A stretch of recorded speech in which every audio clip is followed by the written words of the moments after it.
అందరికీ నమస్కారం. నేను మీ షణ్ముఖ్. కల్వకుంట్ల కవిత గారు చంద్రబాబు నాయుడు గారి అపాయింట్మెంట్ కోరారు.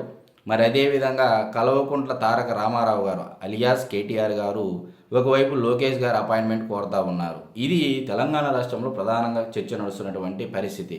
మరి ఎందుకు అవసరం వచ్చింది ఈరోజు కేటీఆర్ గారికి కానీ, మరి అదేవిధంగా కవిత గారికి ఈరోజు నారా చంద్రబాబు నాయుడు గారి యొక్క కుటుంబమే ఎందుకు వాళ్ళకు అవసరం వచ్చింది? ఈ కుటుంబం పైన, ఇదే పార్టీ పైన నిత్యం భూషణులకు దిగేటువంటి కేసీఆర్ గారి కుటుంబము ఈరోజు రేవంత్ రెడ్డి గారు దూకుడుకు కానీ ధాటికి తట్టుకోలేకపోతూ ఉంది కేసీఆర్ కుటుంబము. ప్రతి ఒక్కరూ కేసుల్లో ఉన్నారు. ఒకవైపు కాళేశ్వరం కేసులు అయితేనేమి, జస్టిస్ పీసీ ఘోష్ కమిషన్ నివేదికలో ఏకంగా ఆయన 600 పేజీల నివేదిక ఇస్తే ఇది కాళేశ్వరం కాస్త కూలేశ్వరం అయింది. తుమ్మిడిహెట్టి దగ్గర కట్టాల్సినటువంటి డ్యాము మేడారం సుందీల దగ్గరికి తెచ్చి డిజైన్లు మార్చి దాదాపు 1,50,000 కోట్లకు వ్యయాన్ని ఖర్చు పెట్టి ఈరోజు తెలంగాణ రాష్ట్రానికి పంగనామాలు పెట్టారు అని చెప్పేసి ఏకంగా తెలంగాణ రాష్ట్ర ముఖ్యమంత్రి రేవంత్ రెడ్డి గారు వ్యాఖ్యానిస్తూ ఉండడం జరిగింది. ఘాటు వ్యాఖ్యలు కూడా చేయడం జరిగింది. మరి ఇటువంటి పరిస్థితుల్లో ఎందుకు నారా చంద్రబాబు నాయుడు గారితో వీళ్ళు అటాచ్మెంట్స్ పెంచుకోవాలని చూస్తూ ఉన్నారు అంటే, బీఆర్ఎస్ పార్టీ పొత్తులేకి వెళ్ళడానికి తాతాలాడుతూ ఉంది. అది ఏ పార్టీతో అంటే బీజేపీ పార్టీతో అని చెప్పేసి ఈరోజు తెలంగాణ రాష్ట్రంలో కూడా ప్రముఖంగా అన్ని రాజకీయ వర్గాల్లో కూడా చర్చ నడుస్తూ ఉంది. మరి ఇటువంటి పరిస్థితుల్లో కవిత గారు అన్నయ్యకి ధీటుగా ఈరోజు ఆమె కూడా ఎత్తులకు పై ఎత్తులుగా వేయడం కోసము ఈరోజు చంద్రబాబు నాయుడు గారి అపాయింట్మెంటు తన సన్నిహితుల ద్వారా ఒక రాయబారం పంపినట్టు ఒక అంతర్గత సమాచారం. మరి అంతర్గత సమాచారం మేరకు మరి కవిత గారు దీంట్లో ఏ వ్యూహం దాగి ఉందనేది మీ అందరిలో మొదలైనటువంటి మొదటి ప్రశ్న. మరి ఈ మొదటి ప్రశ్నకు మనము ఒకసారి విశ్లేషణలకు వెళ్ళినట్లయితే, కవిత గారు మొదట్లో బీసీ నినాదాన్ని ఎంచుకోవడం జరిగింది. మరి ఆ బీసీ నినాదము తర్వాత రేవంత్ రెడ్డి గారి పార్టీ పైన ఆరోపణలు చేస్తూ ఉన్నారు. మరి అదేవిధంగా అతి ముఖ్యంగా అధికార పార్టీ పైన కంటే సొంత పార్టీ బీఆర్ఎస్ పార్టీ పైన ఈరోజు కవిత గారు ఎక్కువగా ఫోకస్ పెట్టడం జరుగుతూ ఉంది. ఈరోజు కేసీఆర్ గారు చేసినటువంటి అవినీతి, అంటే కేసీఆర్ గారు ప్రభుత్వం చేసినటువంటి అవినీతి కానీ, అరాచకాలు కానీ కవిత గారు బయట పెడతా ఉన్నారు. మరి అదేవిధంగా ఆ పార్టీలో నాయకత్వం లేమి, అంటే నాయకత్వం సరైనటువంటి నాయకత్వం లేదు అని చెప్పేసి ఒక సీరియస్ అలిగేషన్ చేసి ఈరోజు సొంత పార్టీ సొంత కుంపటి పెట్టుకోవడం ఒక ప్రధానమైనటువంటి హాట్ టాపిక్ రాజకీయ వర్గాల్లో చర్చ నడిచేటువంటి పరిస్థితి.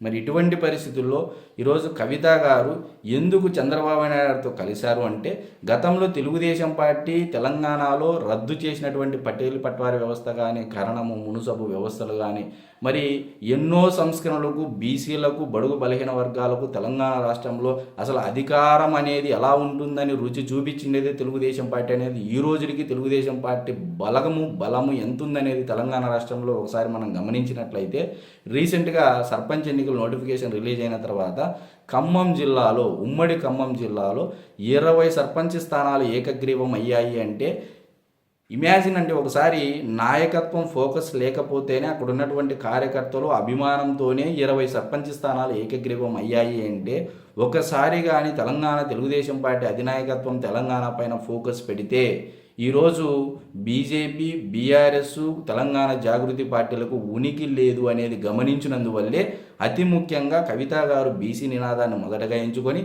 తద్వారా దాని రెండో అడుగులో రేవంత్ రెడ్డి గారి పార్టీ పైన, బీఆర్ఎస్ పార్టీలో కేసీఆర్ గారు చేసినటువంటి అవినీతి అరాచకాల పైన, నాయకత్వ లేమిపైన, అదేవిధంగా కేటీఆర్ గారు, హరీష్ రావు గారు, సంతోషరావు గారు పైన బాణాలు సంధిస్తూనే మరొక వైపు తెలంగాణలో ఉన్నటువంటి తెలుగుదేశం పార్టీ అభిమానులు, మరి అదేవిధంగా బీసీ ఓటు బ్యాంకును తన వైపు ఓన్ చేసుకునే విధంగా తెలుగుదేశం పార్టీ అధినాయకుడైనటువంటి చంద్రబాబు నాయుడు గారితో కలిస్తే ఆ ఫోటోలు చూపించైనా, మరి అదేవిధంగా ఒక పాజిటివ్ ఇమేజ్ వస్తుంది చంద్రబాబు నాయుడు గారితో కలిస్తే అని చెప్పేసి భావించినందువల్లే రీసెంట్గా తిరుమలకు వెళ్ళినటువంటి కవిత గారు ఆంధ్రప్రదేశ్లో ఉన్నటువంటి చంద్రబాబు నాయుడు గారి ప్రభుత్వాన్ని పొగడడం జరిగింది.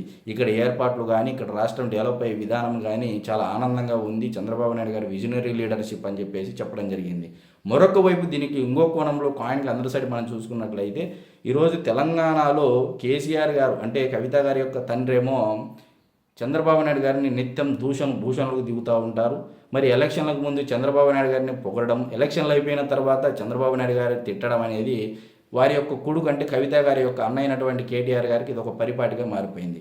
మరొక వైపు ఎన్నికల ముందు లోకేష్ గారు నా తమ్ముడు అంటాడు, ఎన్నికలు అయిపోయిన తర్వాత తెలంగాణలో ఉన్నటువంటి తెలుగుదేశం పార్టీ నాయకులపైన కానీ, ఆ పార్టీ పైన కానీ నిత్యం విషం చిమ్మడమే, ఆంధ్ర పైన విషం చిమ్మడమే కార్యక్రమంగా బీఆర్ఎస్ పార్టీ ఒక పనిగా పెట్టుకోవడం అనేది ఇది రెండు తెలుగు రాష్ట్రాల ప్రజలకు తెలిసినటువంటి విషయం.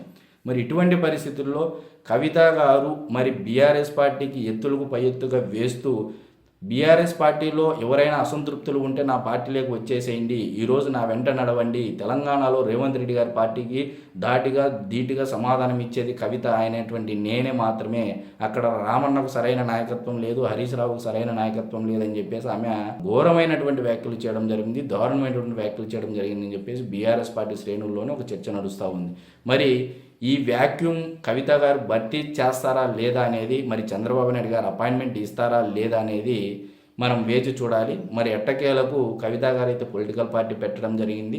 మరి ఇంటి పోరు కాస్త వీధి పోరు అయింది. ఈరోజు వీధి పోరు కాస్త పొలిటికల్ పార్టీగా రూపం సంతరించుకొని రాబోయే రోజుల్లో తెలంగాణలో మరొక రూపం దాల్చనుంది. అయితే ఈరోజు తెలంగాణలో ఉన్నటువంటి రాజకీయ పార్టీలు విస్తృత స్థాయిలో హాట్ టాపిక్గా చర్చ నడిచేటువంటి పరిస్థితి. అందరికీ నమస్కారం.